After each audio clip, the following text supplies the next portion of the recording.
안녕하세요. 오늘은 세대 간의 격차를 넘어서 이제는 세대 내에서도 엄청난 격차가 발생하고 있다라는 주제에 대해서 이야기를 해보고자 합니다. 요즘 대한민국의 최대 이슈는 코스피 상승입니다. 그런데 그 이면에는 엄청난 양극화가 숨어 있습니다. 코스피에서도 오르는 종목만 오르고 있습니다. 그리고 그렇게 잘 올랐다는 삼성전자와 하이닉스 두 주식 간에도 격차가 벌어지고 있습니다. 그리고 그 주식을 투자한 사람과 투자하지 않는 사람, 그리고 시드가 큰 사람과 크지 않은 사람과의 격차도 엄청나게 벌어지고 있습니다. 옛날에 우리가 코로나 시절에 부동산 급등기를 기억하시나요? 그때 부동산이 엄청나게 올랐고 사람들이 포모를 느꼈습니다. 그리고 그때는 세대 간 격차가 엄청나게 벌어졌습니다. 기존에 부동산을 살 수 있던 부를 가지고 있던 40, 50 세대가 대부분의 부동산을 가지고 있었고, 그리고 그로 인해서 엄청나게 부를 축적을 했습니다. 그리고 그에 뒤처진 2030 세대, 대부분 부동산을 살 자금이 없고 시드가 없는 세대이죠. 그때 굉장히 큰 좌절감을 느꼈습니다. 그리고 세대 간 부의 격차가 굉장히 벌어졌습니다. 그런데 이번에 주식 상승은 또 다른 격차를 가져왔습니다. 세대 간의 격차도 가져왔지만 이번에는 세대 내의 격차도 가져왔습니다. 2030 세대 안에서도 어느 정도 시드가 있는 사람과 그렇지 않은 사람이 갈립니다. 그리고 그 시드를 가진 사람 중에도 주식 투자를 하는 사람과 하지 않은 사람이 갈리고, 그 주식 투자를 할 때도 반도체 주식을 가진 사람과 가지지 않은 사람이 갈립니다. 그리고 그 반도체 주식 중에서도 하이닉스를 가진 사람과 가지지 않은 사람이 갈리고 있습니다. 그러니까 지금은, 즉 코로나 시절에 부동산 급등기에는 세대 간의 격차가 크게 발생했다면 지금은 세대 간의 격차도 발생을 하지만 세대 내에서 격차 또한 크게 발생을 하고 있습니다. 내 친구는 이번 주식 상승장을 통해서 몇 천만 원을 벌었는데, 아니면 억 단위로 벌었는데 나는 주식이 한 주도 없다. 나는 이제 방금 취업을 해서 시드머니가 몇 백만 원, 한 천만 원, 이천만 원이 단데 내 친구는 집에서 증여를 받은 돈이 있어서 그 돈으로 주식을 해서 엄청나게 큰 돈을 벌었다. 이전에는 나보다 윗세대 어른들이 돈을 버니까 2030 세대가 그래도 이런 포모를 그나마 작게 느꼈는데, 이제는 내 친구, 내 동료, 내 직장 상사, 내 직장 후배가 돈을 버는 것을 보니까 포모를 더 크게 느끼는 것 같습니다.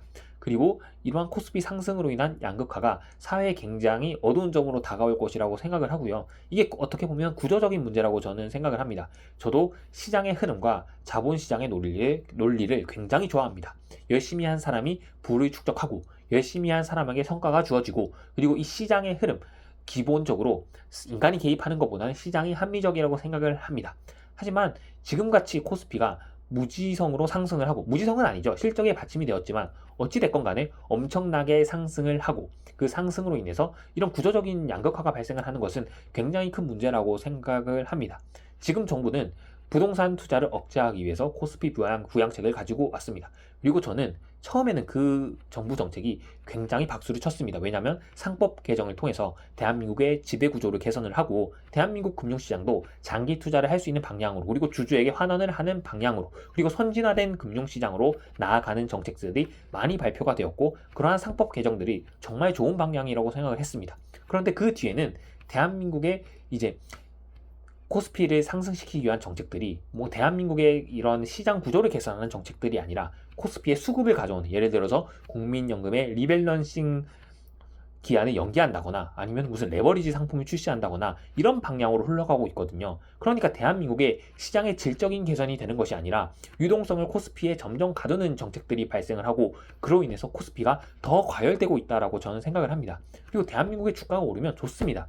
좋은데 너무 억지스럽게 정책을 통해서 올려놓은 주가는 이런 양극화라는 부정적인 면을 가져온다라고 저는 생각을 하고 있고요. 그러니까 대한민국 주가가 삼성전자나 하이닉스의 실적에 기반해서 올라가는 것은 자본시장의 논리에서 정말 자연스러운 현상입니다. 그리고 대한민국의 뭔가 기업들의 지배구조를 개선하고 주주 환원 정책들을 향상시키고, 그리고 배당들을 늘리는 정책, 이런 것들은 정말로 대한민국의 금융시장의 체질을 바꾸는 좋은 정책이라고 저는 생각을 합니다. 그런데 무슨 대한민국 같은 이 정도 규모가 되는 시장에 단일 종목 레버리지를 갑자기 출시를 한다거나, 아니면 국민연금의 리밸런싱이라는 규칙을 갑자기 유예를 시킨다거나, 이러한 정책들은 코스피의 수급적인 측면만을 건드리는 정책이기 때문에 어떻게 보면 억지스럽게 코스피가 올라갈 수도 있고, 그리고 레버리지 상품 출시로 인해서 코스피가 더 급등하고 변동성을 띌 수 있다고 저는 생각을 하거든요. 그런데 이게 단기에는 좋아 보일지라도 장기에는 큰 부작용을 가져올 수 있다고 저는 생각을 하고 있습니다.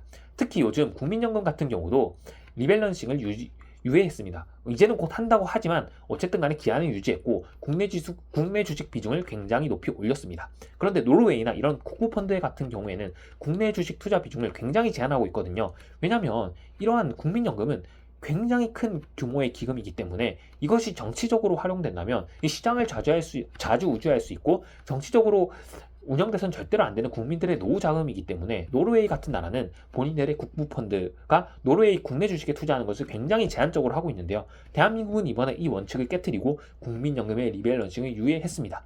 지금은 코스피가 상승을 해서 국민연금의 자산이 늘어났다고 합니다. 그런데 만약에 국민연금이 이제 코스피를 매도하게 한다면 이 코스피가 유지가 될 수 없다라고 생각을 하고요. 어느 정도는 조정이 있을 수밖에 없겠죠.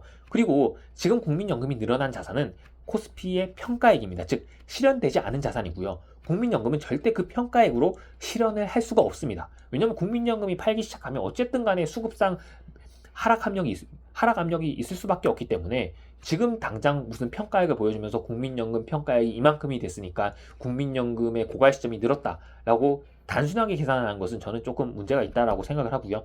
국민연금의 매도 시점을 고려했을 때, 즉 평가액이 아닌 실현 손익을 고려한다면 평가액보다는 훨씬 작은 수준이라고 저는 생각을 하고, 그리고 국민연금과 같은 굉장히 큰 기금이 규칙을 깨고 리밸런싱을 유예해서 코스피의 수급적인 측면을 부추기는 것, 그리고 단일 종목의 레버리지 출시, 뭐 이런 것들을 통해서 코스피가 조금이라도 상승을 하는 것은 그것만큼은 저는 부정적인 영향을 끼친다고 생각을 하고, 그냥 코스피라는 이 지수 자체가 삼성전자나 하이닉스의 영업이익에 따른 그런 우상향하는 것은 굉장히 바람직한 현상이라고 생각을 합니다. 어찌됐건 간에 여러 구조로 인해서 지금 대한민국에는 굉장히 큰 양극화가 발생하고 있습니다. 세대 간을 넘어서 이제 세대 내에서도 양극화가 발생을 하고 있고요. 그리고 참 이게 어떻게 조언을 하기가 굉장히 힘든 부분이 있습니다. 왜냐하면 누군가는 기본적으로 처음부터 시드가 있거나 아니면 타이밍 좋게 시드머니를 모아놨던 사람이 있고요. 그렇지 못한 사람도 있으니까 참 이야기하기가 조심스럽습니다. 그렇지만 지금 이 기회를 잡으신 분들은 굉장히 축하드립니다. 만약에 지금 이 기회를 잡지 못하신 분들이라도 이 점을 통해서 굉장히 큰 교훈을 저는 배워야 된다고 생각을 합니다. 기회를 잡기 위해선 시드가 필요합니다. 특히 요즘같이 인플레이션을 통해서 물가가 상승하는 시대에는, 그리고 투자가 이렇게 활발히 이루어지는 시대에는 시드가 있어야 기회를 잡을 수 있습니다. 그리고 그 시드를 위해서 굉장히 저축을 해야 되고요. 미래를 위해서 본인의 지금의 어느 정도 자유를 포기하고 본인의 현재와 타협을 해서 어느 정도 저축이 반드시 필수적이고, 그렇게 시드를 모아서 기다린다면 언젠가는 기회가 저는 온다고 생각을 하거든요. 생각해보면 기회는 언제든 있었습니다. 코로나 시절에도 있었고, 그리고 코로나가 끝난 뒤에도 있었고, 그리고 지금도 기회가 왔습니다. 기회는 언제든지 오기 때문에 뭐 코로나 시절에는 그 전에는 나스닥이 굉장히 많이 올랐고 비트코인이 올랐던 시절도 있었고 테슬라가 올랐던 시절이 있었고 부동산이 올랐던 시절도 있었고 금이 올랐던 시절도 있었고 언제든지 포모를 느끼는 자산은 우리가 있었기 마련이거든요. 그런데 그런 기회를 잡기 위해선 첫 번째 시드를 모으는 것이 굉장히 중요하다. 두 번째 시장의 흐름, 돈의 방향이 어디로 가는지 매일매일 체크하고 공부하는 것이 굉장히 중요하다고 저는 생각을 합니다. 2030 세대가 모두 힘을 내었으면 좋겠습니다. 여러분들도 좋은 의견 있으시면 댓글로 남겨주시면 감사하겠습니다. 오늘도 긴 영상 시청해 주셔서 감사합니다.